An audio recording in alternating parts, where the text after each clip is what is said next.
The darkness wrapping around you isn't just the absence of light, it's the complete absence of a future.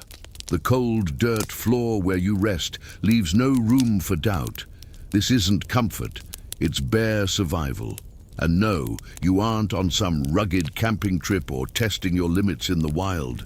You are in the Middle Ages, without a manual, without choices, and especially without luxury. Being born poor here is like signing a lifetime contract with misfortune, except you never held the pen. No one asked your permission, yet everyone handed you the bill. And right now, you're debating whether it's worth trying to sleep or just staring at the thatched ceiling until the day decides to inflict itself upon you again. But since sleep hasn't arrived, get comfortable, pretend the straw isn't stabbing your back, and let my voice guide you through this emotionless tour of medieval routine. And before deep boredom embraces you completely, like the video and subscribe to the channel. There are always more stories like this, as thrilling as harvesting turnips in the rain. Tell me in the comments where you are right now and what time it is there. It's good to know others are sharing this historical insomnia with me. Now close your eyes, take a deep breath, and let's dive together into a day you definitely wouldn't have the stamina to survive in real life. To call the surface you're trying to sleep on a bed would be a dangerous compliment. It is essentially a pile of old straw, infested with lice naturally, and possessing the enchanting aroma of expired sweat and wet goat. Your pillow is a sack of cloth stuffed with something. Could be hay, could be a dead cat. You lack the courage to check. Waking up in the Middle Ages is a full-spectrum sensory assault.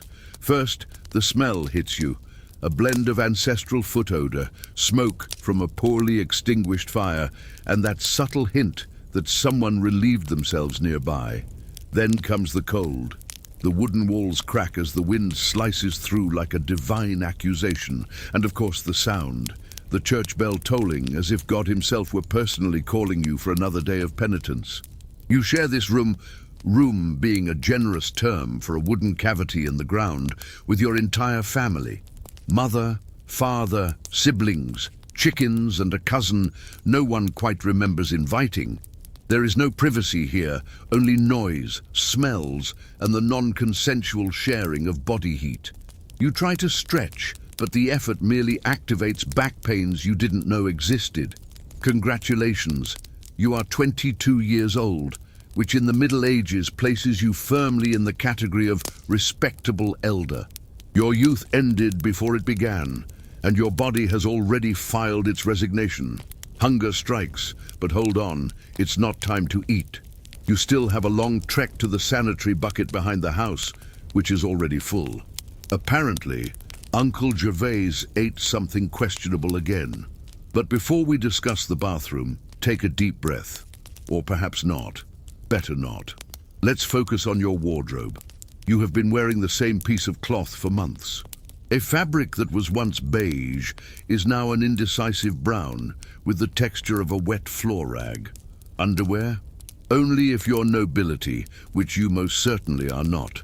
With bare feet, you step into the freezing mud outside, feeling something slippery between your toes. It could be rainwater, it could be something else.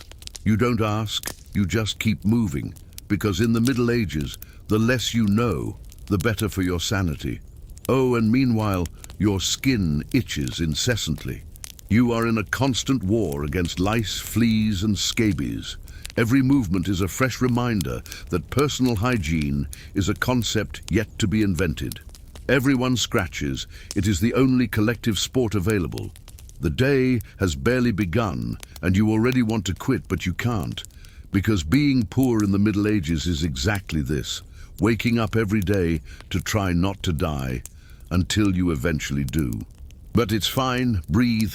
There is still breakfast, or at least the medieval concept of it, which is roughly equivalent to chewing on regrets with a wooden spoon. You sit on the dirt floor because obviously there is no table. Beside the nearly extinct embers of the hearth, smoke rises lazily, mirroring your will to live. In front of you is a wooden bowl containing something that could be called food, only in a moment of extreme generosity. It's pottage. it's always pottage. A lukewarm, sticky goo made from everything left over from yesterday, the day before, and probably from your cousin's baptism 3 years ago. Roots, a stray bean, murky water, and expired hope. Yes, it is basically an emotional soup, devoid of emotion.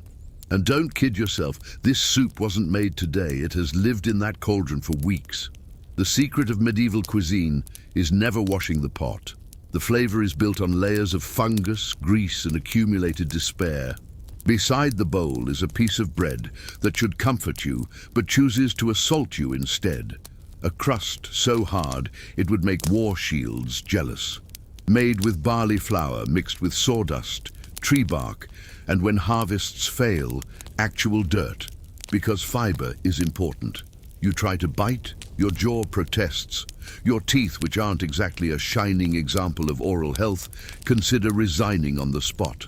You chew slowly, trying to ignore the fact that part of the bread seems to be moving. Better not to investigate. And what is there to drink? Water, right? Wrong. Drinking water in the Middle Ages is practically an extreme sport. The chance of contracting giardia is higher than the chance of getting hydrated. So you drink ale. Yes, in the morning, because alcohol kills the microorganisms and also kills a little bit of your hope. But calm down, it's not a floral IPA.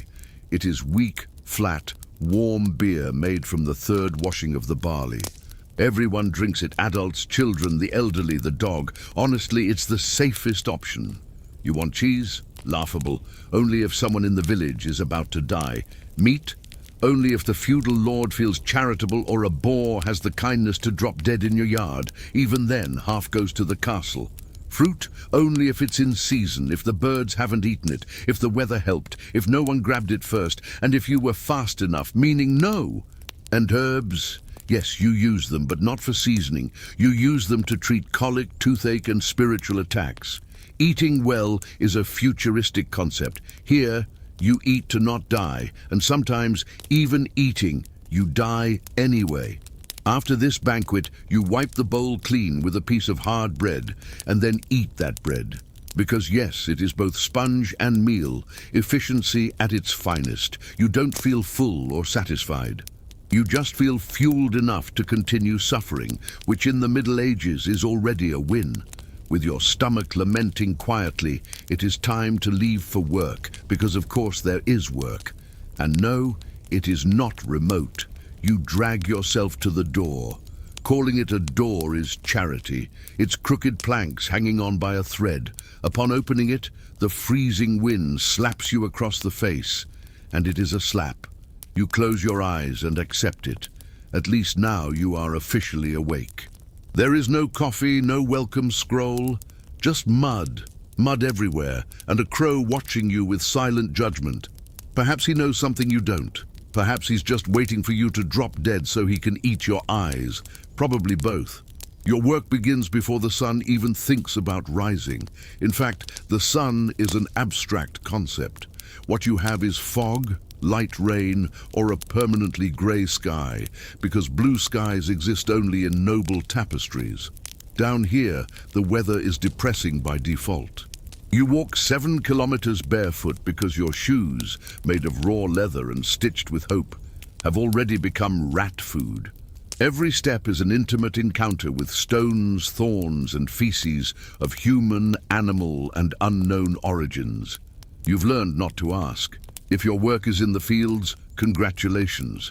You will be folded in half for about 12 hours, shoving seeds into the ground with a tool that resembles a primitive fork.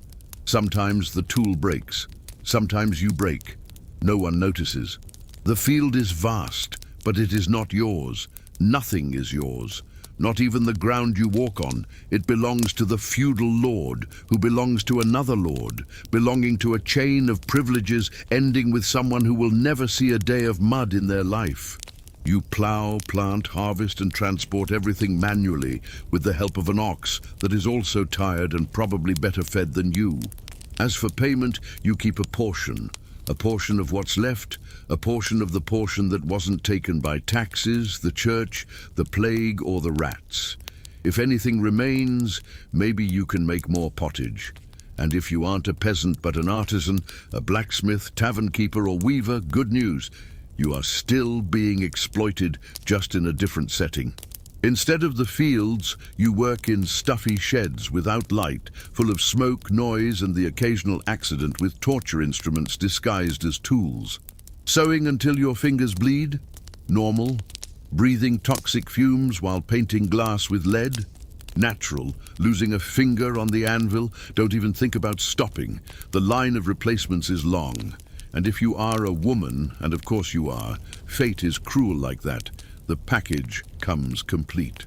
You manage the house, the children, the animals, the clothes, the food, and still help in the fields without a break, without recognition, just sweat, back pain, and a husband who thinks you complain too much. Speaking of children, they start helping at age 5. Yes, because childhood is a luxury that hasn't arrived here. No playgrounds, cartoons, or school snacks. Just hose, buckets, and lice.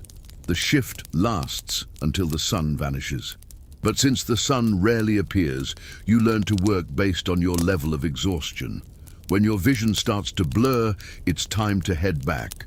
But hold on, you still have to carry firewood, feed the animals, fix the fence, stitch the torn tunic, and participate in collective prayer. Of course, because if you die tomorrow, you must die with the correct blessing, not that it will help much.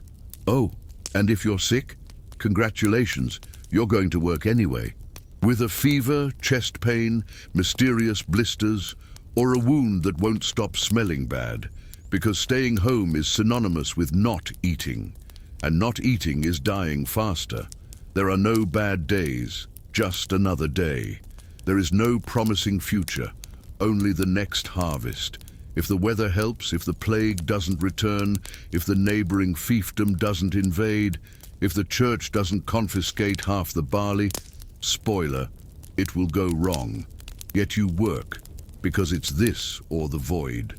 And the void in the Middle Ages isn't metaphorical. It's a shallow hole in the ground. Tomorrow everything restarts with the same pains, the same clothes, the same hunger, and the same feudal lord shouting from afar, mounted on a fat horse. Life grinds on, dragged, dirty, repetitive, a cycle spinning without joy, and you thought Mondays were bad. You return home after a full day of trying not to die in the fields. There is no reward, no hug, no hot bath.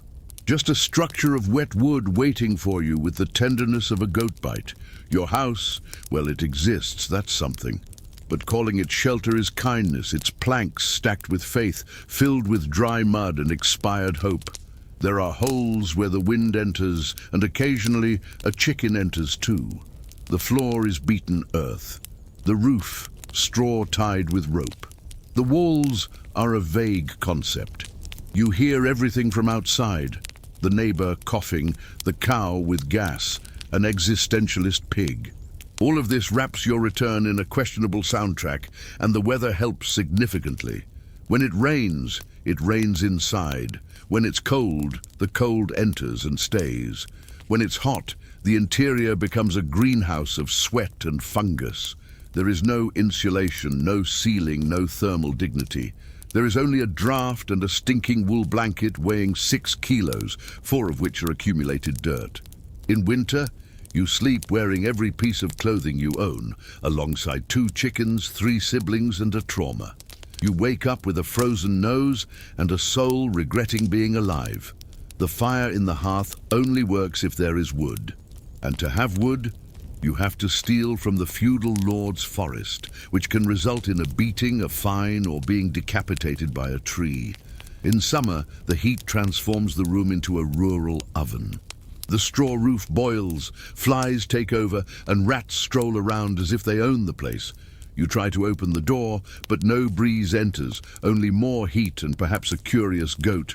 And the smell, the combination of human sweat, rotten food, manure, infant urine, and ancestral mold, creates a perfume that could be bottled as essence of the Middle Ages, concentrated version. Natural light enters through cracks. At night, you depend on tallow candles made from animal fat. They melt slowly, drip on the floor, set fire to the wrong things and leave everything smelling like burnt meat. The lighting is low enough to depress you and bright enough to attract moths. A perfect balance of annoyance. The furniture is minimalist. A crooked table, 2 wobbly benches, a collective bed made of expired straw, a chest that creaks like a lost soul, and a hook where you hang clothes, meaning that single piece of cloth you alternate between wearing and ignoring.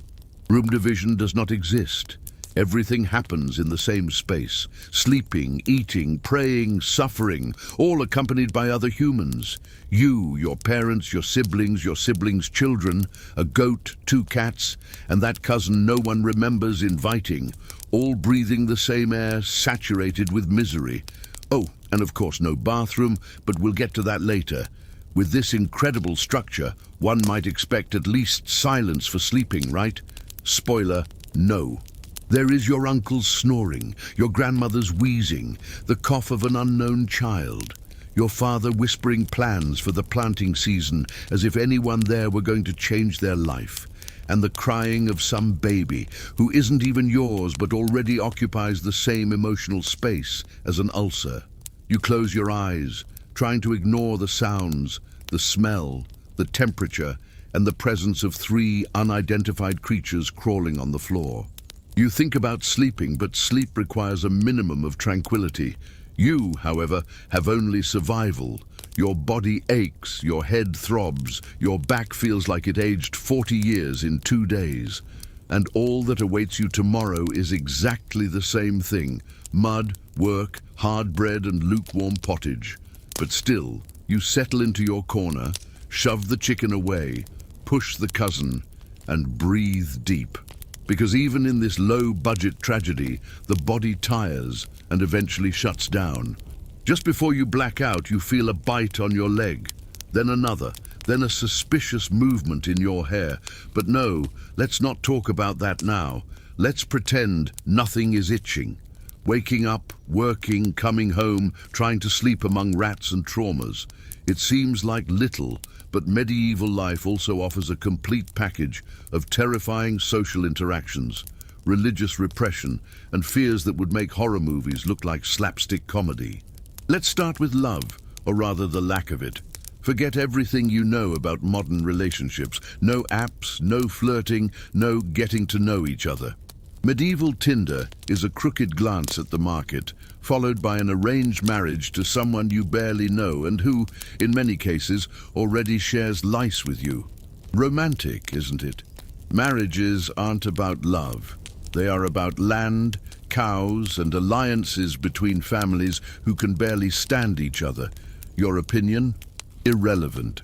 If you are a woman, congratulations, you have been officially traded like a potato harvest. The ceremony is brief, the contract is eternal, and the honeymoon involves sharing straw with 4 relatives. And those who don't marry become targets. Single women are suspicious, single men are useless, widows, a mystery. Any woman who breathes without male authorization can at any moment be promoted to witch. And being called a witch is equivalent to an invitation to be tied up, judged, and possibly burned. All because you knew how to brew tea for a stomachache. Social life boils down to 3 options: working together, praying together, or gossiping at the well. Ah yes, the well, the center of information and disinformation. It is there you discover who has the plague, who disappeared in the forest, and who looked strangely at the priest's sheep. Rumors are the only form of live entertainment and can destroy lives with the speed of a suspicious sneeze. Speaking of sneezes, yes, people are afraid of everything, and with good reason. The Black Death is a recurring memory. If someone coughs, a prayer circle forms instantly, along with a bonfire at the edge of the village. And this is not an exaggeration. Going to the wrong place can turn you into an offering, literally. Beyond the plague, there are constant fears. Fear of hunger, fear of cold, fear of dying in your sleep and being buried with the family chicken. Fear that the feudal lord will decide he needs a loyalty offering and take half your barley. Fear of the church, fear of God, fear of the devil, fear of the neighbor who claims to have seen a strange light in the forest, and now everyone thinks it's the apocalypse. And speaking of the church, it is not just the place where you pray. It is where you pay, where you obey, where you learn that everything is your fault. Always. If the harvest failed, it's because you didn't pray correctly. If the pig died, it was punishment. If you stepped wrong and sprained your ankle, a divine sign. Everything has mystical significance. Everything has a spiritual explanation, and none of them are good for you. Sunday is a day of rest, but not real rest. It is a day of mass, confession, and collective repentance. The homily lasts for hours. The priest speaks in Latin. No one understands. And in the end, you still feel guilty for thinking about cheese during the prayer. And if you doubt, question, or simply demonstrate critical thinking, heresy, death penalty, or worse, social ostracism, which in practice is starving to death in slow motion because no one will share their pottage with you anymore. Culture, it exists. There is music, yes, usually made with out-of-tune flutes and improvised drums. There is theater, but it is a reenactment of martyrdom, repentance, or Christian morality performed with the enthusiasm of a hangover. And there are games like running after a pig, throwing stones at a barrel, or betting on who survives longest in the tavern without vomiting. The tavern, by the way, is the village's only respite. A space where the drink is cheap, the conversation is crude, and the music has 3 notes. There you drink warm beer, complain about life, and watch the blacksmith try to flirt with his cousin. It is the social climax of the week. And even then, you leave feeling worse than when you entered. Oh, and if you think about laughing, be careful. Laughing loudly can be interpreted as possession or disrespect, or both. So, medieval laughter is contained, pained, almost a wheezing breath. Happiness is distrusted. Joy is suspicious. Medieval social life is this: surveillance, judgment, forced marriage, and constant fear of becoming firewood in the public square. There is no happy hour, only the hour of the rosary. Yet people carry on, laugh a little, tell stories, make bread together, not because it is beautiful, but because if they don't, sanity flees, and the rest of life is already enough to make everyone sick. Society is structured on fixed steps. You are born a peasant, you die a peasant.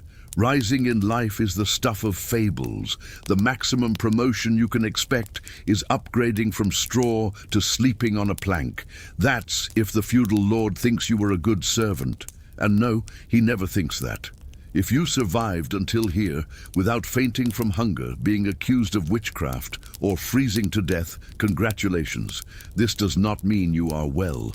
It just means your misery is stable.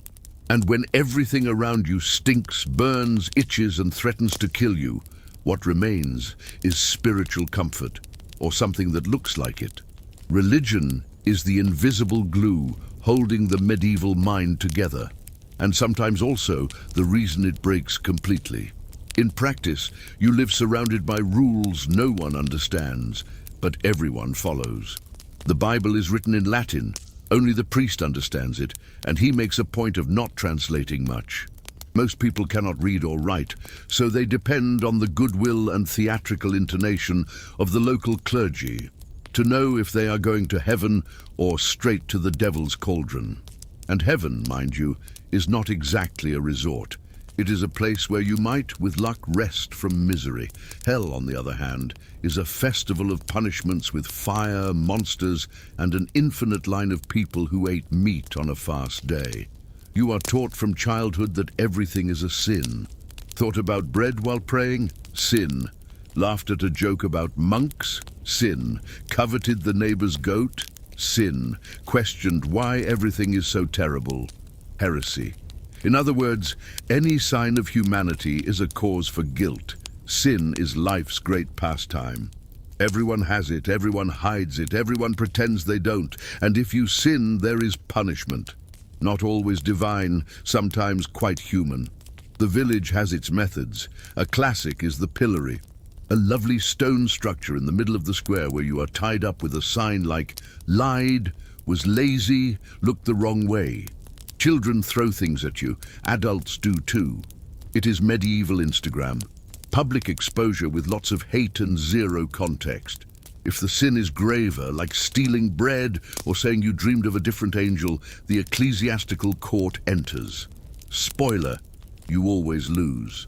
And the punishment can vary from lashings to being burned alive, because nothing says forgiveness like a bonfire in the square. But not everything is punishment. There are also comforting beliefs, like relics of saints curing diseases. The bone of someone who died 400 years ago can supposedly cure your fever. You just have to pay, touch, and believe, which is basically the same marketing system used by modern influencers, just with more incense. And speaking of faith, we have patron saints, each responsible for something. Lost a cow, prayed to one. Toothache, another. Harvesting wheat, there's one too. You live in a spiritual catalogue where every problem has its celestial intermediary, but they all share the same hobby, not answering.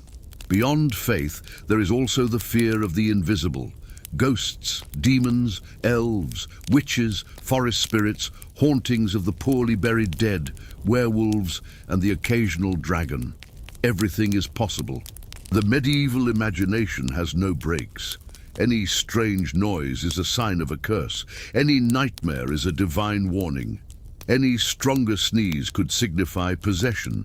And then come the rituals, not the cool ones, like dancing around a bonfire and forgetting the bills, but the bizarre ones, like hanging herbs on the door to ward off evil spirits, using a horseshoe inside the house, sleeping with a baby tooth in your left pocket, and the classic wearing an onion around your neck, because apparently the strong smell drives away demons or people. It works in both cases. Oh, and there is also the fear of the stars. If a comet appears in the sky, it is the end of the world. If the moon turns red, it is a sign of war. If you see something shining too brightly, you better kneel and ask forgiveness for sins you don't even remember. Mental life is a loop between guilt, fear, superstition, and boredom. A constant state of emotional alert. You never truly relax. There is always an unconfessed sin, a curse poorly broken, or a saint you forgot to thank for the harvest that didn't even happen. And yet you continue, because there is no alternative. Doubt is not an option, and if it is punished.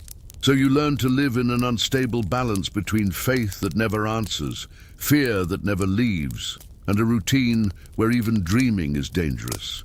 Literally dreaming too much can be a sign of possession, or at best, laziness. And if you wonder why no one rebelled, the answer is simple. No one had time. Living occupied every minute of the day, and surviving already demanded every ounce of existing energy. Rebellion came only in whispers, in crooked glances, in small acts of disobedience, like praying to a saint who wasn't official, or hiding a book in a forbidden language. Small sparks of lucidity that usually ended badly. You follow then without choice, not out of resignation, but because living without options is the default. There is no, what do you want to be when you grow up? There is only, how not to die until then. If at some point you thought, but at least children must have had a lighter life, right? I hate to say it, no. Childhood in the Middle Ages is not a phase of life. It is just a brief window between being born and starting to work, or dying. Sometimes both happen almost simultaneously. There is no modern concept of letting kids be kids. The only thing a child is allowed to do is carry buckets, scare crows, and suffer in silence. By 4 or 5 years old, you're already in full productive activity. And it's not like helping set the table, it's holding a hoe, picking lice off siblings, taking messages to the priest, and knowing the difference between planting barley and rye. Spoiler, you don't know, but you will be beaten until you learn. Toys. Forget it. The closest thing to a toy is a piece of bone you kick in the mud pretending it's a horse. Dolls. If you have an old rag and a tight knot, that is enough to create Maria, who will share the bed, the lice, and the traumas with you. Formal education is a luxury for the rich. Nobility's children might have tutors, teachers, books. The plebs barely know how to count to 10. Sometimes they do know, but only because they need to divide bread among 7 siblings. And getting the math wrong can mean starvation. Even when they go to school, read, a moldy room near the church, they don't go to learn to think. They go to memorize prayers, fear hell, and get hit on the head with a ruler. The pedagogical method involves a lot of pain, little content, and absolutely no encouraged curiosity. In fact, curiosity is dangerous. If you ask too much, you might be questioning the divine order. A child who talks too much ends up silenced with punishment, extra mass, and with luck, just a 3-day fast. If unlucky, they become an example of how the devil enters through the ears of youth. And you know those extracurricular activities you had? Ballet, swimming, English? Here, the extra activity is fetching water from a well 2 kilometers away with a bucket bigger than you without spilling. Otherwise, the bucket goes, and you come back crying while someone screams, "It was the devil." The infant body, small and fragile, is no excuse for anything. You work like an adult, sleep on the floor with adults, eat gruel with adults, enter the church and lower your head like an adult. And when there is sickness, you also receive standard medieval treatment, bloodletting, prayer, and goat tallow. And if you think at least childhood was emotionally protected, try again. Affection is rationed. Parents have other problems like not freezing to death. Medieval emotional education sums up to, you got hit, so learn. Or in milder versions, God punishes those who cry. Many children aren't even raised by their parents. They are handed over to other families as apprentices. At 7 years old, you can be sent to another house to become a servant, porter, blacksmith's apprentice, or whatever fate invents. A gift from God, they say, a disguised punishment, you suspect. Oh, and of course, there is the detail of mortality. The chance of dying before age 5 is sky high. Medicine doesn't help, food doesn't help, hygiene, well, we already talked about that. So mothers avoid even naming the baby too early. What if you get attached and he doesn't make it past winter? Baptism is the priority. Not out of faith, but out of fear. If dying without baptism, the child's soul goes to an eternal limbo, a kind of spiritual waiting room without light and without pottage. That is why if the baby is born weak, the priest runs, even if it is raining, snowing, or in the middle of a plague, because eternity is too long to spend without stamped paperwork. And when a child dies, which, spoiler, happens frequently, mourning is silent because, honestly, no one has the energy to suffer properly. Life is already constant mourning. The body is buried, a mass is said, and that's it. The day continues. And if the child survives, well, congratulations. Now you have one more unhappy little adult to share the straw, the pottage, and the lice. Adolescence does not exist as a concept. At 12, you can marry. At 14, you already have children. At 16, you already have back pain. And at 20, you already look at the younger ones with that tired air of someone who has seen too much. And you have. The cycle is cruel. Born, serve, get beaten, repeat. And yet, some children laugh, play in the mud, run after chickens, invent stories about dragons, because however sad it may be, imagination still survives, even in the Middle Ages, even with hunger, even with lice. And perhaps that is what keeps the cycle spinning. Not hope, which left a long time ago, but the stubbornness of dreaming even when everything says it's not worth it. Now, if you think you've seen the worst, calm down. There is still more, always more. After an endless sequence of identical days, waking up early, eating poorly, working hard, and suffering silently, you cling to an idea, the medieval calendar. There are holidays, yes, some free days, which seems like a blessing until you discover what really happens on them.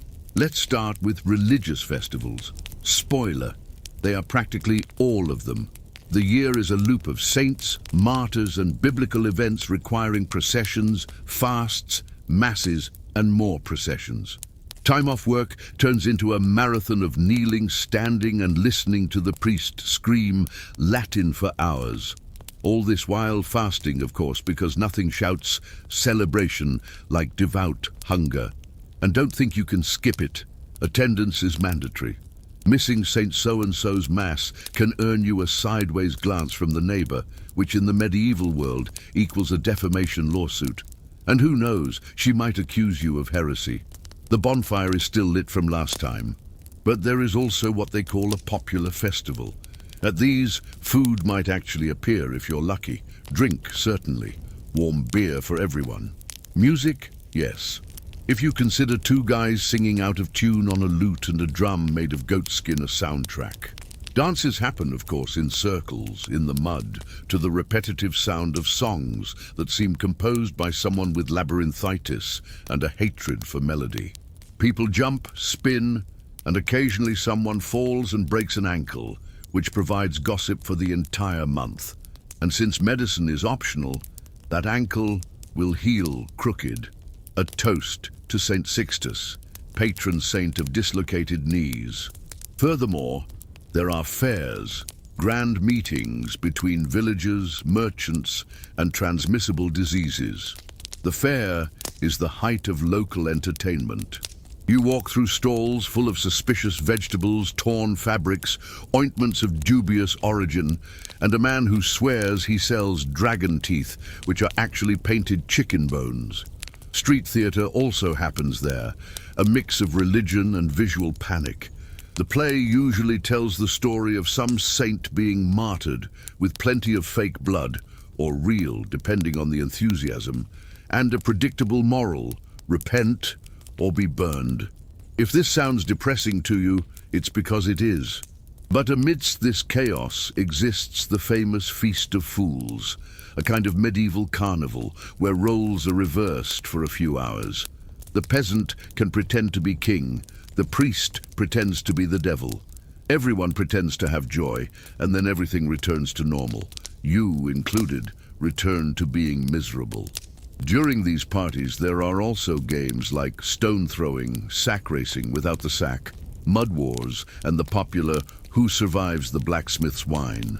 Sometimes the entertainment is just watching someone being punished in the public square. A good public whipping cheers up the village. Children clap. Adults pretend not to enjoy it.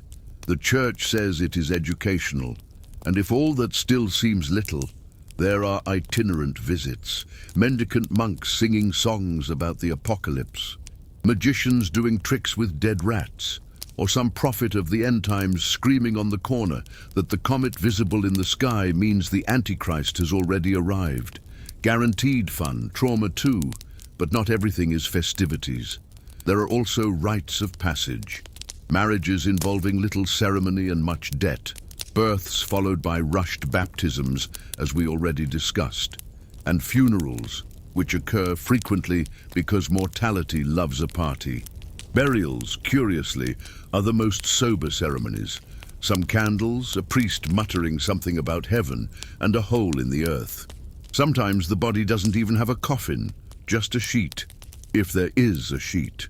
The haste to bury is great, not out of respect, but out of sanitary safety. The smell rises fast, the prayers too. Everything happens in half an hour. Then it is time to move on, because the field won't plant itself. And then the cycle restarts. Another common day, another identical day, another day where you wait with a thread of poorly stitched hope for the next event. Not because it will be good, but because it is different. And anything different from medieval routine is already considered exciting. Irony. Even these events were exhausting. Even rest was tiring. Medieval entertainment is just a pause between two sufferings, like putting a dirty bandage to hide a cut. It will get infected anyway, but at least it distracts. And if you thought, well, at least there was a sense of community, there was. But it was the kind of community that could hand you over to the bonfire on suspicion of looking crookedly at the wrong saint's image, or because you said you dreamed of a flying woman. The line between party and judgment was thin and volatile. In the end, medieval fun was just another component of survival, something that happened because if it didn't, everyone would go mad at the same time. Better to feign joy for a day than face the void of routine every day. So you dance, you laugh, you eat hard bread, and the next day you go back to suffering, because even joy in the Middle Ages tastes like mud. If living in the Middle Ages is already difficult being an anonymous peasant, everything gets worse when you realize the game is rigged. The social board is made of stone, mud, and suffering, but there are people who never step on it, only commanding others with a long stick and a look of disgust. At the top of the pyramid is the king, a distant figure dressed in silk, surrounded by gold and sycophants. He dictates the rules, he decides the wars, he chooses when it is a holiday. And often he doesn't even know you exist. But that doesn't stop him from collecting taxes as if he had lent you your life. Just below come the nobles, the owners of the land, the castles, and your patience. They inherited everything. They don't plant, they don't harvest, they produce nothing but spoiled children and absurd decrees.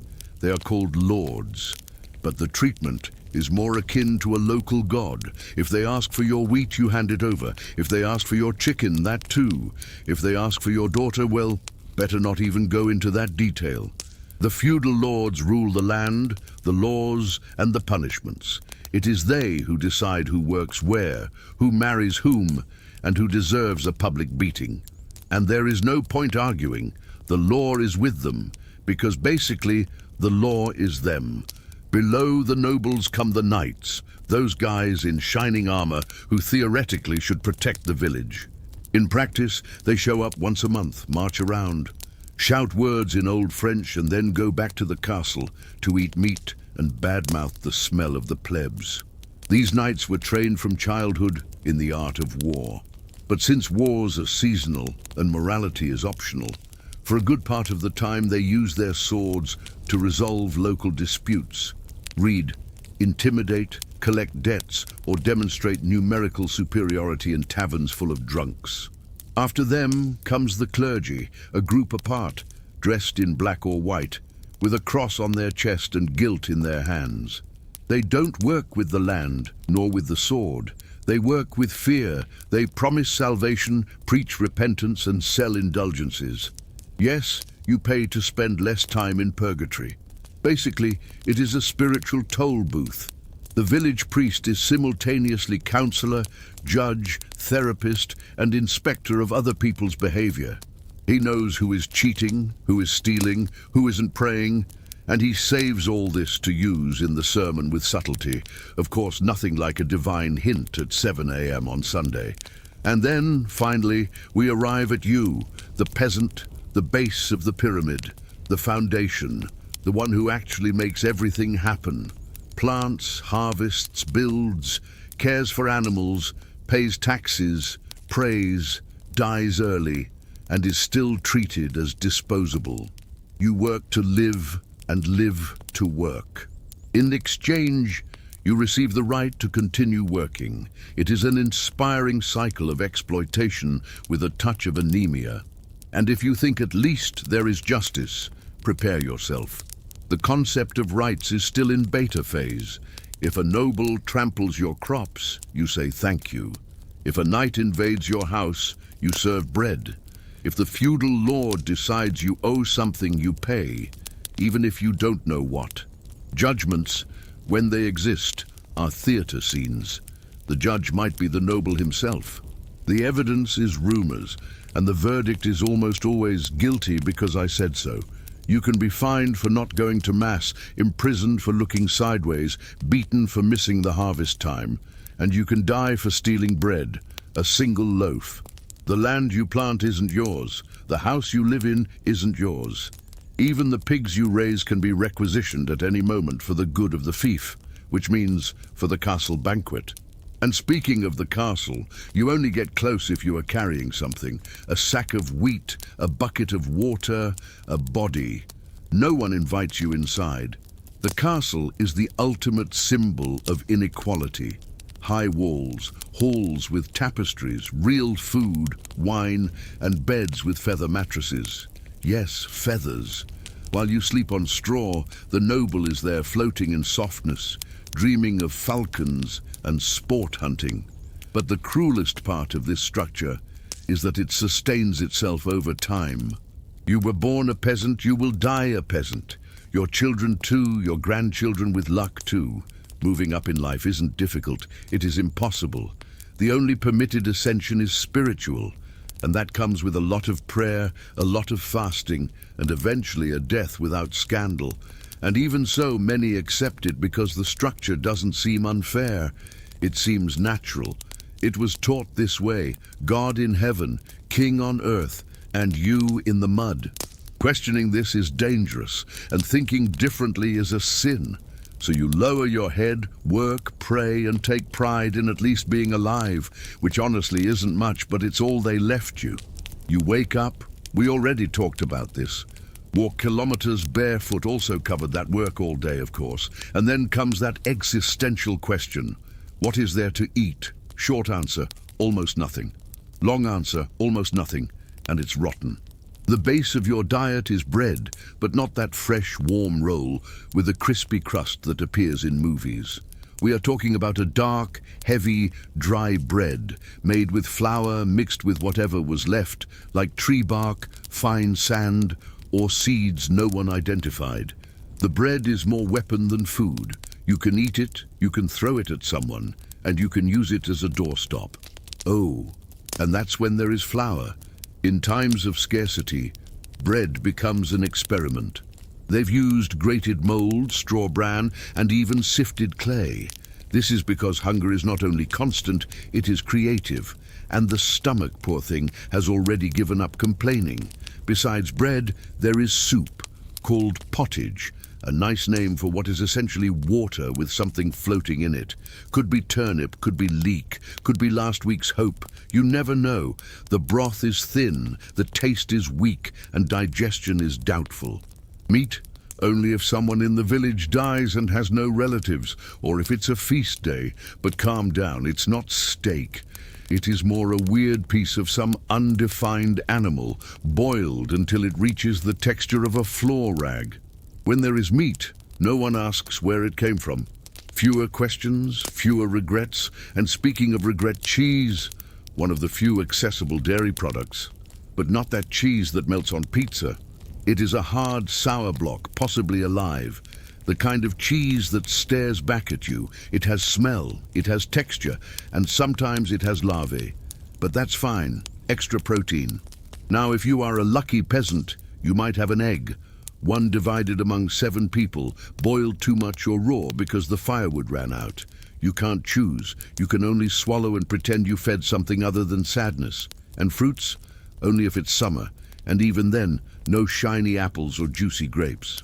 They are small fruits, half green, with bugs inside. You eat fast, close your eyes and pretend it was crisp. Oh, and of course, beer, because water, well, better not. Water is a dangerous luxury. It comes from a well, river, or rain. And it can be contaminated with everything from human waste to animal parts. So yes, everyone prefers weak beer. Children included. It is less lethal and helps forget the taste of the soup. At the table, there isn't cutlery for everyone.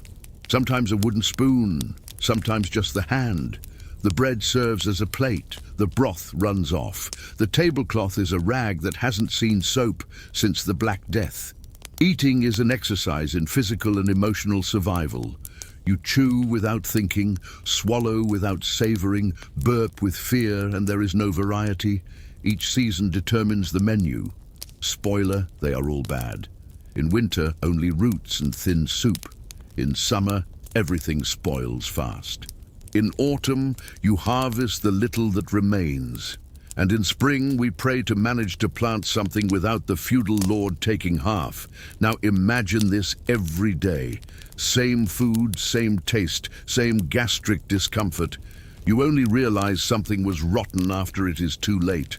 But it doesn't matter, you eat anyway, because the alternative is the stomach singing a song of despair until late afternoon. The rich, of course, live another reality. In the castle, there is real meat, pie, wine, fresh fruit, spices from the Orient and desserts. But you don't see this. You hear rumors and smell the distant scent of a roast while eating dry bread with rebellious cheese. And when the feudal lord invites the peasants for a collective meal on religious holidays, for example, it is not generosity, it is spectacle. You eat something minimally dignified, kneel in gratitude, and go home hungry. Because the piece of meat they gave you was just a sample of his power, not the flavor. Oh, and religious fasts have this too. Days when eating meat is a sin. Days when you can only eat once. Days when the church says it is time to purify the body, which in your case is already practically evaporating from being so purified. But you obey because God is watching, and the priest too. And of course the children, they eat what is left, scrape the bottom of the pot, lick their fingers, fight for crumbs with the dog, and the dog sometimes eats better. At the end of the day, you don't eat for pleasure. You eat to stay standing. With luck, without a stomachache, with luck without fever, with luck without needing to visit the bathroom, which, by the way, is a shared whole with traumatic experiences. But we'll save that for later. For now, chew slowly. The soup is hot, the bread hard, the cheese mobile, and you still have a long day of misery ahead. In the Middle Ages, the concept of a career is quite simple. You work until you drop, and if you drop slowly, someone kicks you to speed it up. Work is not a part of life. It is life all the time, without pause, without a retirement plan, without even understanding what retirement is. You wake up with the sun or before it, wake up tired, hungry, cold, and usually with some pain you don't even try to name anymore. And before even finishing scratching the lice, there are things to do, because apparently the medieval world revolves around your spinal cord. If you are a man, you go to the fields on foot, barefoot, with tools made of wood, poorly cast iron and expired hope. You go to plow the earth, plant seeds, cut weeds, carry hay, fix fences, and on top of that, fetch water.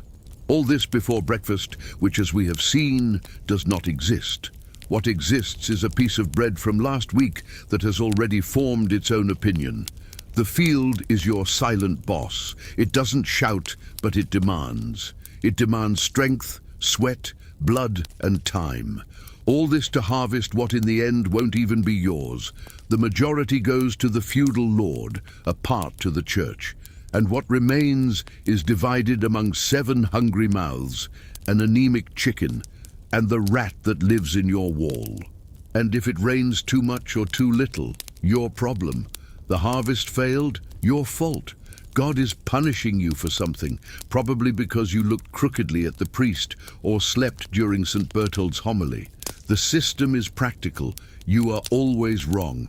If you're a woman, work begins at home, but don't think this means comfort. The home is just another field, with less wind and more screaming children.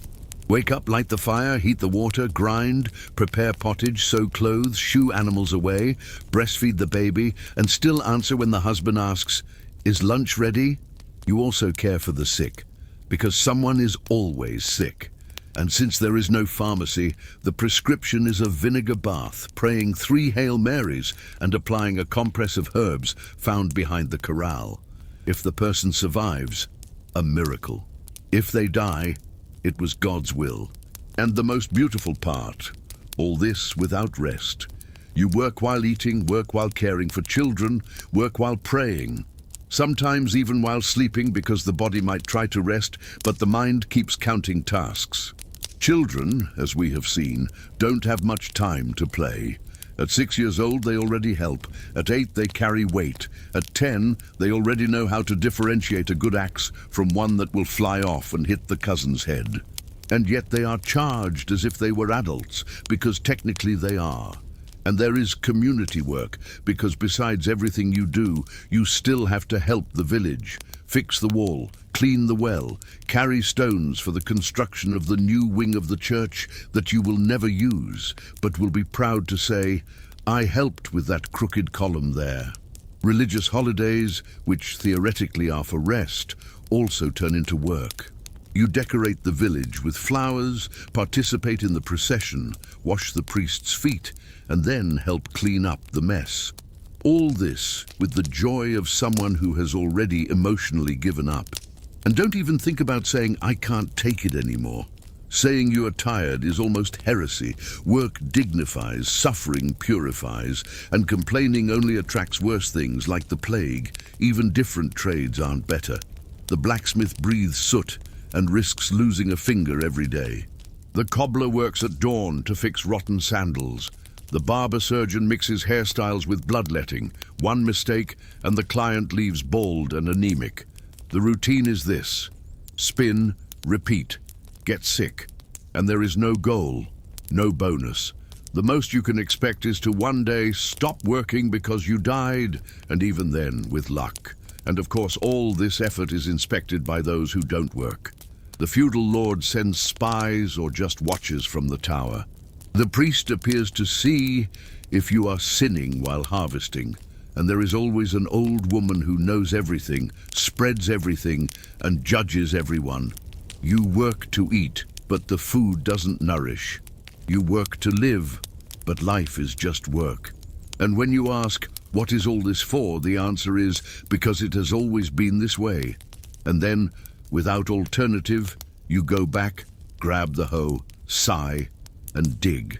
Dig with the strength that remains. Dig with boredom in your eyes. Dig because deep down you know the only thing more tiring than working is thinking about all of this.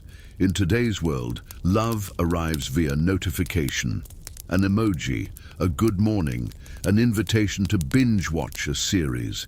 In the Middle Ages, love is just another item on the list of beautiful concepts no one had time to apply. Not that it was prohibited, just irrelevant, like curtains in a peasant's house. A nice idea, but without function. Marriage didn't come by choice, but by logistics. Two fields join, two families align, two names unite to generate more labor, and presto, congratulations. You are now half of a subsistence unit. Smiling, optional. Loving, a luxury. If you live in the fields, your chance of choosing a partner is almost as great as finding fresh bread on a fast day, meaning minimal. The elders decide everything, or worse, the feudal lord. If he says you will unite with the midwife's son because it is convenient for the harvest, you nod without discussion. It is rural politics, and if you were born a woman, the margin of choice is even smaller. If you are old enough to carry a bucket, you are old enough to be promised. 12, 13 years old, and one already speaks of a settled life.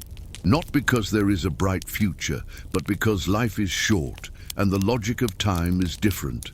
The sooner you adapt, the more time is left to survive. The ceremony is quick, a generic blessing, 2 or 3 neighbors as witnesses, a piece of bread, and a sip of sour wine. It's over. Ready. Now you share the roof, the bed, the tasks, and the silence. And perhaps, if you are lucky, also a sense of humor. But don't count on it. Romance was not the foundation. In fact, it wasn't even an accessory. The ideal of a perfect partner revolved around practical requirements. Teeth present, stable health, absence of known curses. If the person breathes without snoring too loudly, that is already a positive point. Emotions, those are left for later, much later, and perhaps never revisited. You learn to coexist, to split the routine, to care for the plantation and the firewood. And if at some moment there is a lighter look or a shared laugh, great.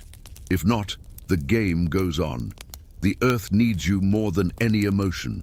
In the castles, the logic is even more direct. There, marriage is a contract. 2 noble families seal agreements through children who barely know how to write their own names. Alliance weighs more than the relationship. The ceremony is beautiful, but those involved barely know each other and continue not knowing each other afterwards. Individual feelings are secondary matters. What matters is lineage, dowry, the coat of arms. Affection, if it appears, great. If not, no one notices because everyone lives in a different wing of the castle. Socializing is restricted to strategic appearances and dull dinners. And whoever happens to feel something different, say genuine affection for another person, better keep it guard. Any emotional demonstration that goes off script can become a problem. Exchanging glances at the wrong time, talking too much, laughing without reason. All this is dangerous. It can seem like misconduct. Showing affection in public is strange. Kissing, hugging, even smiling with too much intensity can be interpreted as a lack of decorum. I love you is a phrase reserved for prayers, and even then in moderation. Feelings are not exposed, because where there is emotion, there is suspicion. Even simple gestures of care are done with caution, serving water, adjusting the other's clothes, sharing a larger piece of bread. All this might seem innocent, but needs to be done with discretion, because intimacy is a delicate subject. What the eyes don't see, the village doesn't comment on, in theory. In practice, everyone comments on everything. The village functions as a single ear, always ready to catch any sigh out of turn. And judgment comes fast, sometimes straight from the priest's mouth, sometimes from the neighbor sewing, sometimes from the Lord passing by, pretending to be deaf. And yet some people actually like each other for real. They learn to laugh together, to share silence without discomfort, to share the same blanket without hating each other. It doesn't happen always, but when it happens, no one tells, because one shouldn't spoil what works with too much analysis. These couples live quietly. They don't become legends, don't inspire poems. They just survive better. There are fewer cold nights, fewer arguments about who cut the firewood, fewer reasons to look out the window with regret. And still, no one points to them as a model, because the idea of conjugal happiness sounds almost indecent. In the Middle Ages, love survives, yes, but hidden, disguised as routine, camouflaged in tasks, dissolved in small gestures, and when it is true, almost always invisible. Because that which shows itself too much tends to be cut like weeds out of alignment with the plantation. And so, between marriages decided by third parties, silent ceremonies, contained affection, and constant vigilance, medieval love finds its space. Small, yes, but sufficient to remind you that even when everything is arid, something still blooms, even if no one sees it. If today you wake up afraid of bills, in the Middle Ages, fear was more metaphysical. With every yawn, someone reminded you that your soul was at stake. There was no such thing as living in the moment. Living, in fact, was just a painful rehearsal for what came after. Eternity, somewhere between heaven and hell, with a high chance of going wrong. Religion was in absolutely everything. Eating, dressing, working, sleeping. Everything needed celestial blessing, or at least the implicit approval of someone wearing a cassock, because God saw everything. And contrary to what one expects from a divine figure, he seemed to be always in a bad mood. You learned this early. Before even knowing how to plant, you knew how to pray. You knew heaven existed, a somewhat vague promise of joy, and hell, a quite graphic scenario, full of fire, demons with pitchforks, and eternal suffering. The church invested heavily in the pedagogy of panic. And yes, there was purgatory, a kind of spiritual waiting room where you suffered a little before, with luck, being released to paradise. But that was only if you had a positive balance in your spiritual account. Which, let's agree, was difficult, because everything was a sin. Thought nonsense, sin, missed mass, sin, worked too hard and complained, sin, ate meat on a Friday, sin, dreamed of someone attractive, sin, laughed during the sermon, double sin. And if you thought sinning in thought was less grave, surprise, it was just as bad. But calm down, there was hope. The priest could absolve you in exchange for prayers, or a good donation, or a 5-day fast, or a pilgrimage to another country, on foot, because forgiveness in the Middle Ages was also a type of punishment. And if you thought dying put a full stop to all this, wrong. Death was just the beginning of the most important part, the judgment. According to doctrine, your soul would leave the body and immediately be weighed on a divine scale. On one side, your sins, on the other, merits. The verdict, heaven or hell, simple as that. Or, of course, purgatory, always that, crowded, slow, and smelling of imaginary sulfur. People were so afraid of this that they spent their lives trying to accumulate kindness points, helping the poor, giving alms, building churches, paying indulgences, anything to guarantee a less hot spot in eternity. That is why life was full of small preventive rituals. Sleeping on your back was risky. It caused nightmares and attracted demons. Eating too much caused gluttony, which is a capital sin. Having too much joy was vanity, another sin. Even taking a bath could be seen as a sign of lust. In other words, the ideal was to live dirty, sad, and hungry. A combo for guaranteed salvation. The figure of the devil was as present as that of the priest. Demons were everywhere, in the bushes, in diseases, in dreams, in chickens with weird looks. A sneeze out of time was a sign of possession. A harvest that didn't work out, witchcraft. A baby born crooked, pact with the horned one. Rational explanations hadn't been invented yet, and of course, fear was cultivated. Sermons with detailed descriptions of hell, scary paintings in churches, processions with skulls, bones, and torches. The message was clear: behave or burn. And as if the official hell weren't enough, there was also social hell.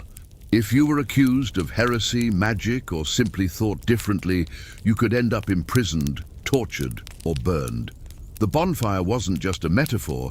It was an event with an audience, hard bread, and warm wine, an educational spectacle. And the saddest part, sometimes a rumor was enough, a misinterpreted comment, an anonymous denunciation, a child saying, "She talks to the cat," and presto, judgment, with the right to evidence, like sinking the person in a lake. If they float, they are a witch. If they sink, they were innocent but died anyway. With all this celestial terror, medieval spirituality transformed more into vigilance than faith. People lived policing themselves, looking at the sky with fear and at the priest with guilt. It was a perpetual cycle of repentance, confession, and new guilt. A system so efficient, Freud would be impressed. Still, there was genuine faith. People who truly believed in miracles, in saints, in redemption, who faced hunger, plague, and pain with a rosary in hand and hope in their eyes. Because, honestly, if there wasn't belief in a better after, no one would endure the now. Religion also gave meaning to disgrace. If something bad happened, it was God testing your faith. If something good happened, it was divine grace. Everything was interpreted in the light of the sacred, including misery. Poverty was considered a virtue, suffering a path to heaven, joy suspicious. And so you prayed every day, every night, before eating, before sleeping, before planting, before dying, because in the end, praying was the only thing you could do without being punished. At least until someone said you were praying wrong. In the Middle Ages, the concept of a child was more theoretical than practical. You were born, you cried, you were baptized, and presto, welcome to the world of adults, without a tutorial, without time to play, and with a high chance of dying before age 5. What a phase! The infant mortality rate was so high that many parents didn't even memorize the child's name until they turned 2. Some waited for the baptism to give an official name, because what if the baby doesn't thrive? Better not to get attached. It was almost a temporary subscription system to life. If they survived, the child didn't gain a childhood, they gained tasks. At 3 years old, they were already helping to carry water. At 5, scaring chickens. At 6, learning to plant, sweep, or sew. By 8, they were a mini-adult. By 12, married. By 15, dying of exhaustion or enlisting in a crusade. Pure joy. Playing happened, but with what was available. A stick became a sword. A stone was a shuttlecock. A toad was a toy and emergency protein. Dolls were made of old cloth, and games consisted of running, falling and praying not to get hurt too badly, because a doctor, as we know, only appeared when the situation had already passed the point of return. Formal education was only for the children of nobles, and even then, only if they weren't the eldest. Those had to train for war. The younger ones became monks or priests. As for the girls, they learned to embroider, pray, and smile politely while their father arranged a husband she didn't know. In the villages, teaching was practical. Observe the adults and imitate. One learned to tie wheat sheaves, care for pigs, cook porridge, and hide from drunken soldiers, reading and writing only if the priest had patience, which, let's agree, was rare. Religion, of course, started instilling fear early. The child grew up knowing there was a god, a devil, and that they were probably sinning just by existing. If they dreamed of something colorful, it was already a sign of possession. If they were too quiet, suspicion of witchcraft. If they were too agitated, even more suspicious, and punishment was educational in theory. In practice, it was just violence. Children got slapped, switched, knelt on corn, stood in punishment praying on their knees. Education based on pain and fear. Psychologists hadn't been invented yet, and if they had, they would probably be burned for heresy. Nutrition, as we have already seen, wasn't exactly great for children. So, even worse. They ate what was left, what fell, what the rat didn't grab. Mothers tried to feed their children, of course, but when you have nothing, love doesn't turn into food. It only turns into guilt. And since health is always a cheerful topic, there were no vaccines, antibiotics, or basic knowledge of hygiene. A cold became pneumonia, a finger infection became amputation, and colic became witchcraft. The treatment was herbal tea, a prayer, and a lot of crying from the child and the mother. But even so, some children smiled. Between one task and another, between one scare and another, they managed to play. They created stories, made little theaters with twigs and stones, hid in the barn to sleep a little longer, because medieval childhood was this: brief moments of relief between long periods of pain. Religious festivals were sometimes the only moment of distraction. Children participated in processions, dressed in weird clothes, and pretended to understand why they were walking in circles with a candle in hand.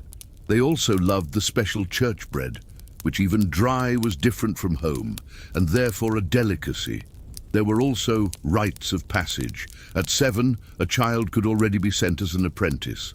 At 9, as a servant to a richer family. This meant leaving parents, changing villages, and working even more, now with the fear of being beaten by strangers, but it was also a chance to move up in life.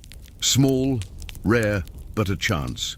At 12, one was expected to be an adult, marry, have children, assume responsibilities.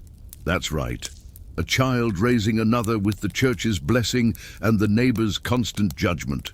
And if the child was different, had some disability, atypical behavior, or simply took long to speak, well, that could be read as a sign of the devil.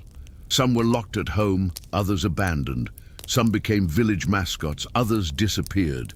Even so, there was affection. Parents who tried to protect their children, mothers who cried in secret seeing the child cough too much, siblings who shared crumbs, people who laughed at silly jokes at the end of the day. Because deep down, humanity always found a way to exist, even in the worst conditions.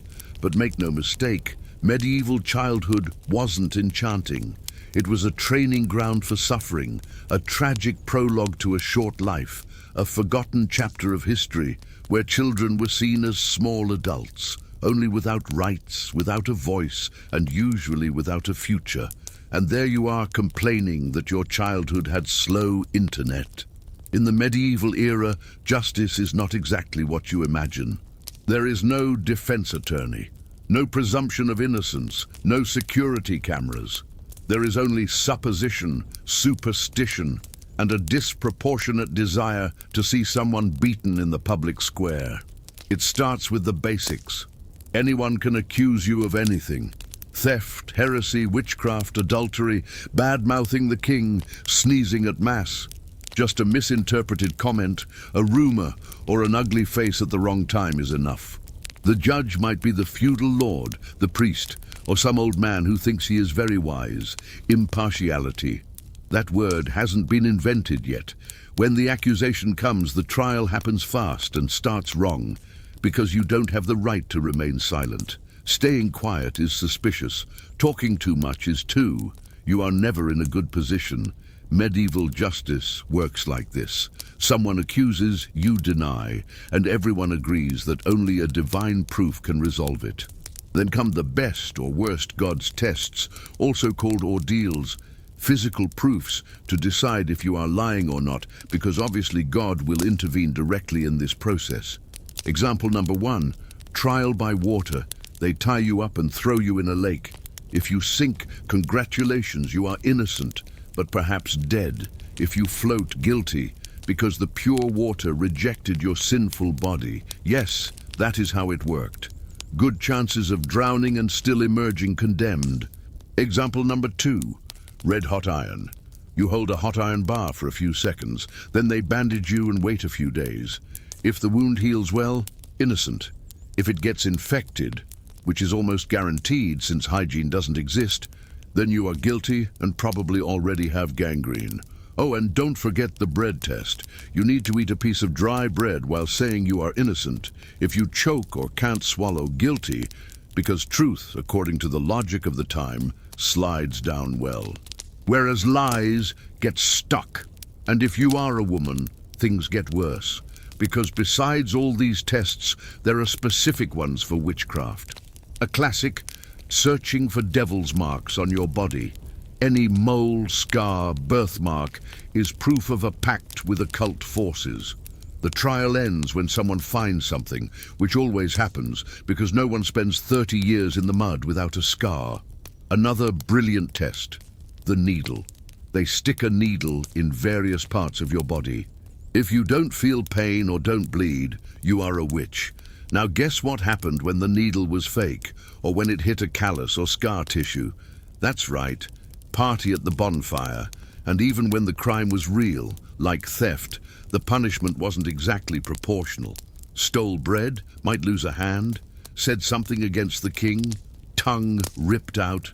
Caught cheating, public humiliation, whipping, or being locked in a suspended cage to rot under the sun.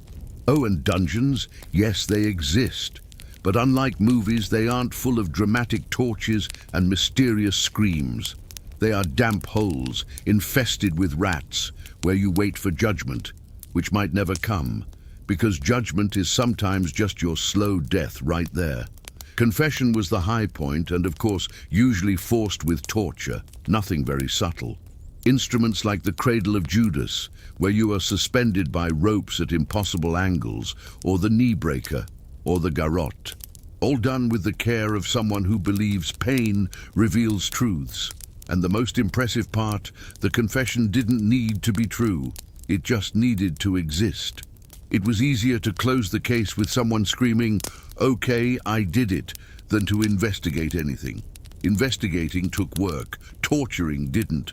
And don't think prison existed as a penalty. That was rare. Prison was more of a waiting room for something worse.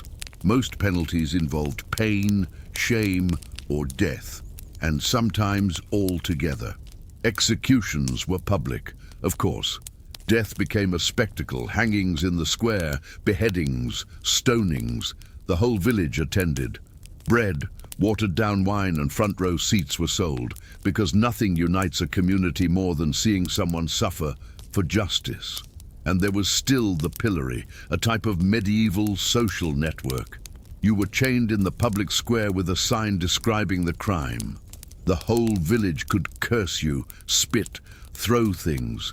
Nothing like a bath of rotten tomatoes and collective humiliation to start the week. Even so, some tried to escape, fled to forests, became outlaws, hid in monasteries.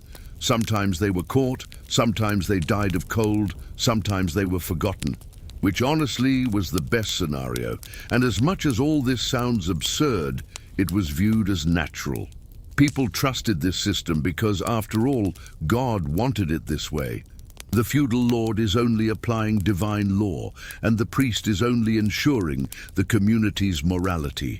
Everyone believes or pretends to believe, because questioning is also a crime. In the end, medieval justice was less about what you did, and more about who accused you, who judged you, and whether you were lucky enough to float or sink. You already know. One day you live, or survive with hunger, itching, cold, and pain. But there is still an extra layer of despair: disease.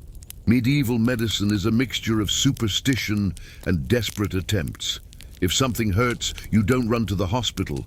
You seek a solution in bad luck, in prayer, in choking on blood, and in goat poison. Because if there are no clients, the feudal lord's pharmacy doesn't survive. Small cuts become necrosis, a cough becomes tuberculosis, a fever becomes plague. And if you are lucky, someone will diagnose you with unbalanced humors and bleed your vein until your hope bleeds out too. The bubonic plague is the star of this horror show.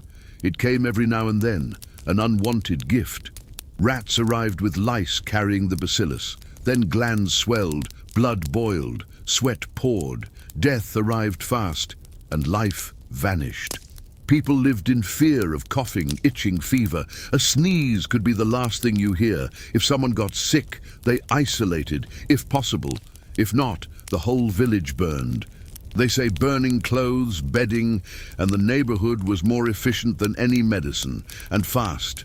Doctors could be barbers, monks, or people with diplomas, fake or real. Everyone believed in the four humors. So if you had a fever, it was too much yellow bile. If you had diarrhea, black bile.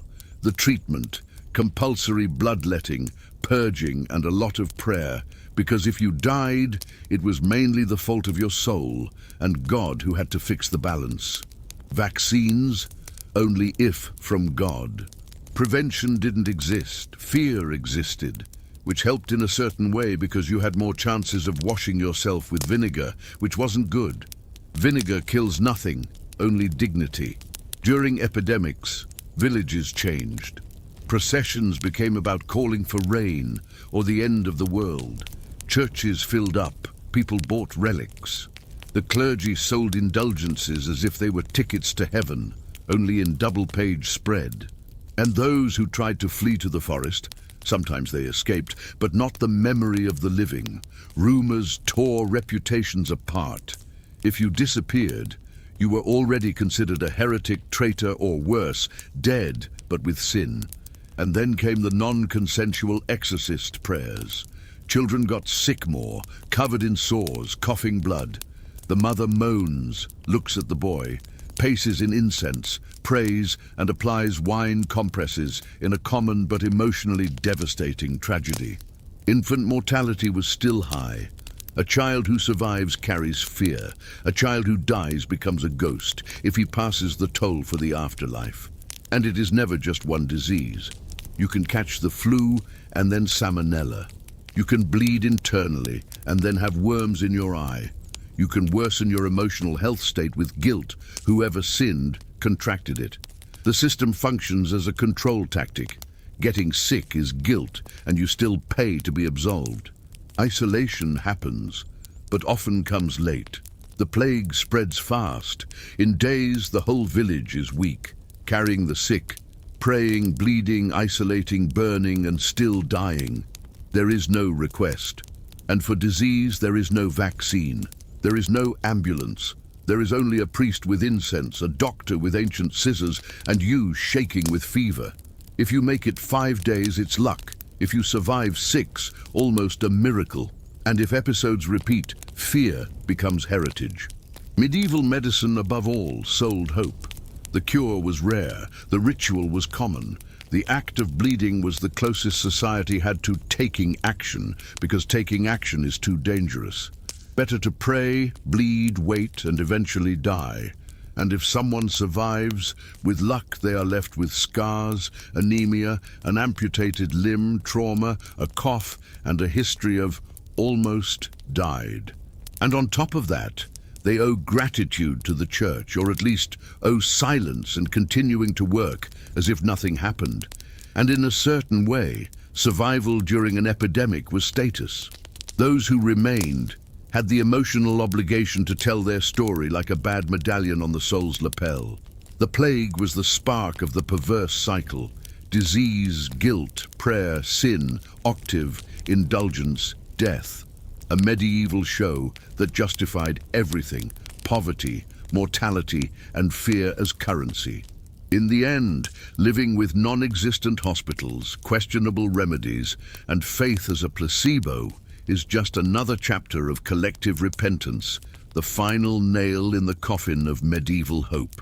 Did you think the fear of dying from the plague or being condemned for theft was enough?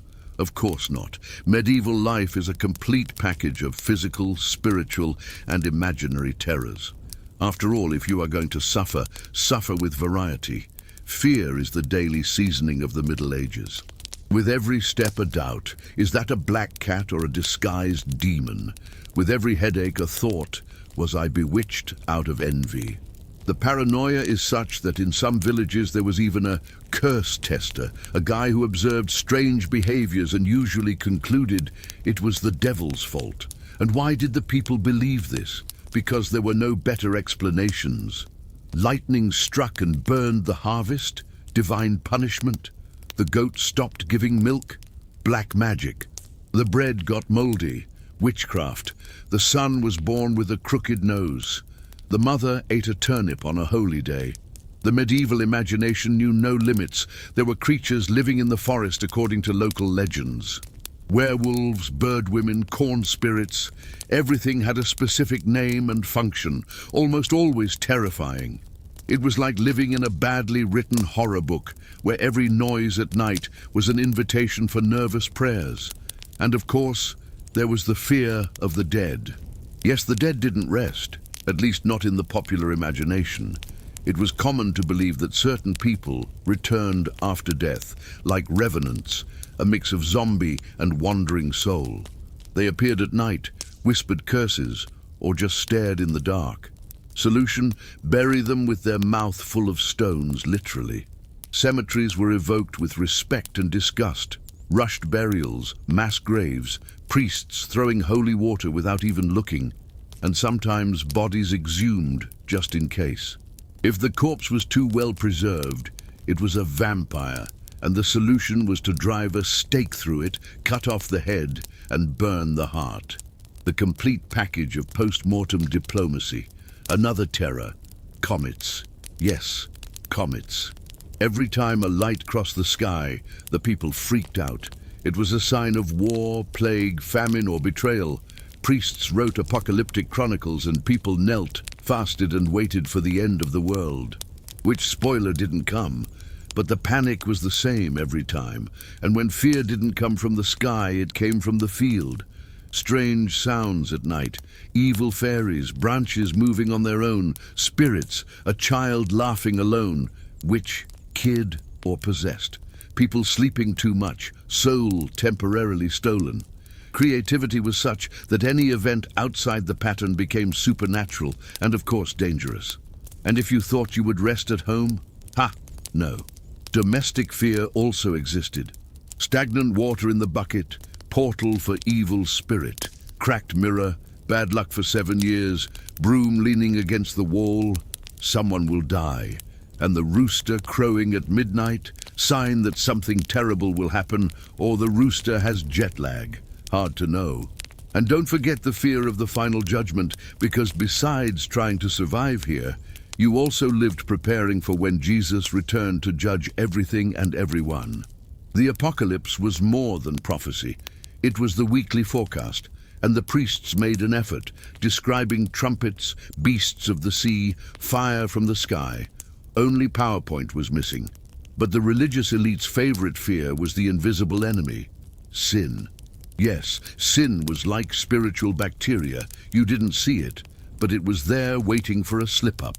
Temptation was a type of moral virus, and the only vaccine was confession, applied with frequency and embarrassment. The most curious thing is that fear was also an instrument of control, The church, the feudal lords, everyone knew. A scared people is an obedient people. If you think your soul will burn forever for disobeying, you lower your head, work, pray, suffer in silence, and feel grateful for not having been visited by a demon while sleeping. Of course, there were attempts to protect oneself. Amulets, relics, pieces of saint's bone or chicken bone, no one knew for sure. Wooden cross on the neck, praying 3 times a day. Fasting on specific dates. All this to avoid invisible evil, but fear, that didn't go away. And so the day ended as it began, with you wondering what will kill you first. The wolf? The fever? A rumor? An error in prayer? A confused priest? A comet? Or just that constant feeling that something very wrong is about to happen? Always. In the Middle Ages, fear was constant because life was fragile. And when everything around you can kill you, naturally or supernaturally, you learn to sleep lightly. If you can sleep, of course. You might imagine that amidst so much tragedy, people in the Middle Ages found some relief, some pastime, a cultural respite. And it is true, but don't expect the beach, cinema, or that game on your phone. Medieval leisure is a very specific thing and almost never comfortable. Starting with the basics, free time. There wasn't much. Most people worked from sun to sun, literally. If any moment remained, it was used to sleep, pray, or try to remove lice from the groin with a twig. But every now and then, yes, people gathered. The most common form of collective leisure, the tavern, the closest place to a bar with Wi-Fi that a peasant would have. There, people drank something called ale, a mixture of water, malt, yeast, and bacteria that would make any health inspector cry. The sour taste, the cloudy texture, the quick effect. It was alcohol wrapping the stomach and reality all together. Between one sip and another, stories emerged. People who swore they saw a saint walking on the corn. Others claimed to have faced a 2-meter bear. It was probably just a pig. Legends were told, exaggerated, and transformed into collective truth. The important thing was to pass the time and forget for a few minutes that life was a nightmare. And yes, there was music made with instruments that sounded like acoustic torture. Bone flutes, drums with goat skin, out-of-tune fiddles. The repertoire, songs about harvests, tragedies, castles, betrayals, and of course the devil. Always the devil. He yielded great choruses. Dances were also popular, especially at religious festivals. People gathered in the square, walked in circles, clapped hands, spun until they fell. It was like a medieval TikTok, only without a phone and with a higher risk of vomiting. The clergy, of course, didn't approve much. Dancing too happily was suspicious. Joy was suspicious. And speaking of parties, they existed almost always linked to the liturgical calendar. Christmas, Easter, Corpus Christi, St. John. Everything became an occasion for mass, processions, bad food, and some improvised reenactment. The rich watched from afar, the poor ate what they could, and everyone pretended to be happy because complaining out loud was a sin. And the reenactments? A mix of theater and preaching, biblical stories dramatized by locals, usually without talent, without costumes, and with a lot of shouting. Joseph looked drunk. Mary forgot the text. And the angel tripped. It was a spectacle, literally. Furthermore, there were board games like Morris, a precursor to tic-tac-toe with strategic pretensions, and physical games. Fighting, racing, competitions to see who vomits less after spinning 20 times. Yes, these were hard times. The elite, of course, had better options. Jousts, hunting, falconry. A bored noble could go out to hunt deer, or peasants if he was in a dubious mood. They also played chess, read romances when they knew how to read, or hired court jesters. People trained to make jokes without offending anyone, which was almost impossible. In fact, the court jester was a curious figure. He could speak truths disguised as jokes, but if he crossed the line, which changed every week, he could lose his job or his head. It was risky stand-up, humor with an expiration date and the scent of danger. Children also had fun, as we've seen with Little. Sack races without the sack, hide and seek without much hiding place, but they played with sticks, stones, animals. Everything became a game because imagination was the only available luxury. And there were sports, quite different from today's. No soccer, but there was wrestling, tug-of-war, weightlifting, usually a sheep, and bizarre races. The winners gained temporary respect, sometimes bread, sometimes just pride. But even in fun, there was always fear. Pray before laughing, ask permission to dance, control the tone of the party, because at any moment someone could consider everything an offense to the Lord. And then your weekend became penance. And if you wanted to laugh for real, well, be careful. Too loud was suspicious. Laughing in church, grave sin. Laughing in front of the priest, even worse. Laughter was permitted, with limits and always with embedded guilt. In the end, medieval leisure was like everything else, limited, controlled, and with built-in risk. But it still existed, because even in the darkness people tried to laugh, even if it was at themselves or at life, or at the rat that stole the feudal lord's cheese. You thinking you need an international trip to relax. In the Middle Ages, an afternoon without punishment was already a holiday. In the Middle Ages, asking, "What is the meaning of life?" was somewhat dangerous. First, because almost no one had free time to think about it. Second, because if you thought too much, you could end up being accused of heresy. After all, reflecting too much is the work of the devil or a philosopher. And both were treated with the same level of distrust. Still, between a frustrated planting and a scabies outbreak, people asked themselves, why was I born? What am I doing here? And is this smell of sulfur normal or a divine sign? The most common answer was, you are here to suffer. Simple as that. Suffering was a gift from God, a constant reminder that paradise was elsewhere, a little daily test to see if you deserved a better life after death. Meanwhile, life continued with back pain, hard bread, fear of monks, and constant sweat. But even so, humanity tried to love, laugh, pray, sometimes even sang, because however absurd everything seemed, human beings always find a way to romanticize their own ruin. And what was this medieval love like? A mixture of convenience, silence, and hope. Romantic love, as you know it, wasn't exactly common. Marriages were arranged. Feelings came later or didn't come. The important thing was to join land, unite families, and generate children, preferably alive ones. But even in this truncated system, people grew fond of each other, had gestures of affection, laughed together, suffered together, and this, somehow, gave a thread of meaning to the chaos. Because living without connection is even lonelier. Even in a world where connection was shouting to the neighbor on the other side of the straw that the cow escaped again. There were also those who took refuge in faith, not just out of fear, but out of conviction. They believed in miracles, in revelations, in signs, people who dropped everything to become monks, pilgrims, or prophets. And of course, there were those who heard voices and saw lights and ended up burned for witchcraft, but also those who became saints. The line was fine and arbitrary. Others sought meaning in art, painting, sculpture, tapestry, all rudimentary, of course, but done with fervor. Monasteries full of monks copying books by hand, drawing letters like someone saving the world. Each page was an act of resistance, of beauty in a colorless world. Even the festivals, even the most grotesque ones, had a purpose. Celebrate the end of the harvest, honor the dead, laugh before Lent, eat before the fast. The cycle of life was marked by rituals, some absurd, others sincere, but all attempting to answer the big question, why?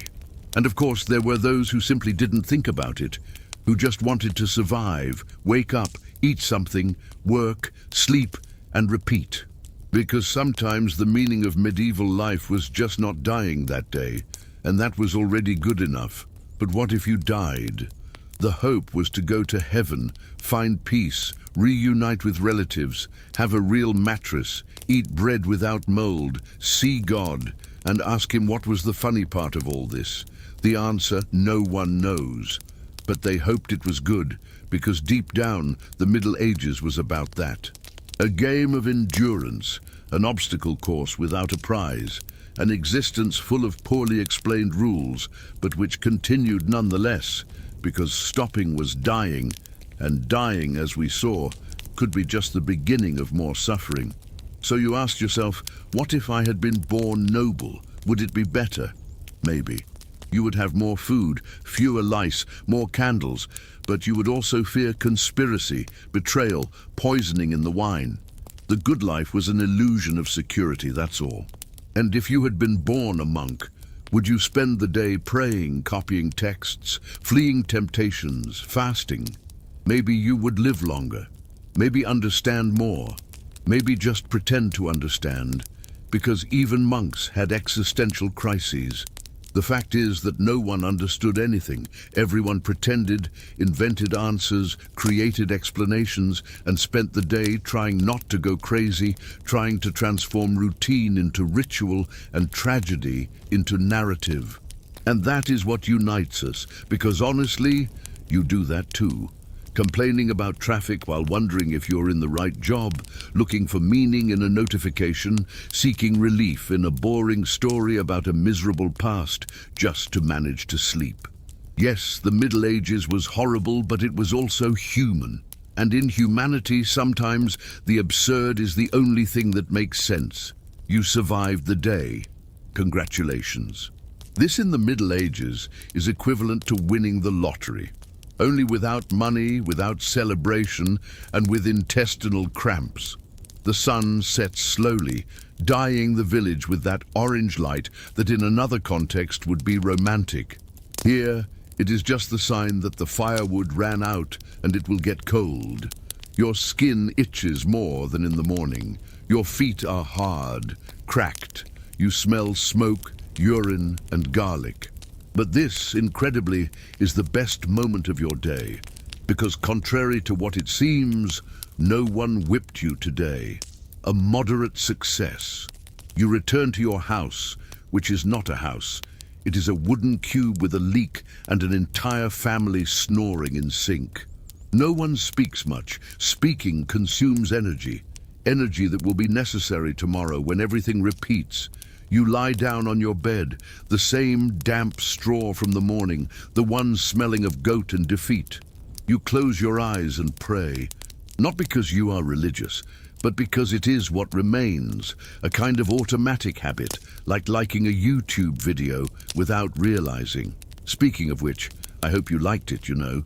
The Middle Ages would thank you. On the wall, a spider walks without haste. In the corner, the cousin no one knows where he came from snores louder. Your belly growls along, but there is nothing left to eat. So you pretend you don't feel it, because in the Middle Ages, pretending is a survival skill. Pretending it doesn't hurt, doesn't stink, doesn't matter. Outside, the sound of the tavern closing can be heard. A drunk shouts a confused psalm, a dog barks, a priest coughs. And as a final soundtrack, the church bell marks the hours. Every toll sounds like a reminder. You are still alive, and yes, that is bad news. You remember the day, the mud, the hard bread, the woman accused of witchcraft just because she knew her own birthday, the uncle who fell off a horse and is now considered cursed, the boy who ate the wrong mushroom and saw St. Peter dancing naked. None of this will change tomorrow, but even so you sleep, not because you want to, but because there is no alternative. The body shuts down, the mind gives up, and sleep, that silent relief without promise, arrives like an escape without a return ticket. As you fall asleep, the world remains horrible, but for the first time in the day it demands nothing of you. Neither strength, nor faith, nor patience, just a sigh, a final itch, and the hope that the lice don't attack your scalp today. And there, on the edge of sleep, something strange happens. You feel almost grateful for lying down, for not being burned as a heretic, for not having to plant beets at 3 a.m. The bar is so low that any relief seems like luxury. And so ends your day in the Middle Ages, without glory, without a life lesson, just with a slight sensation of relief and itching. So now you can close your eyes, breathe deep, and be thankful for being in the 21st century with a real bed, with a shower, with the internet, and most importantly, with toilet paper. Good night.